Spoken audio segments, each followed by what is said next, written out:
Inilah para tokoh yang tergabung dalam pasukan khusus Batalion Kampung Ujung Kepatihan Banyuwangi.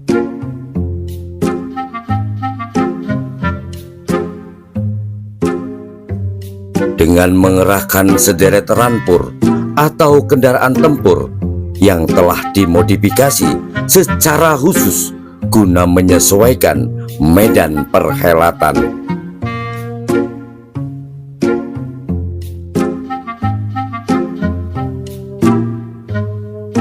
Hal itu semata demi memeriahkan kemerdekaan RI ke-78 tahun.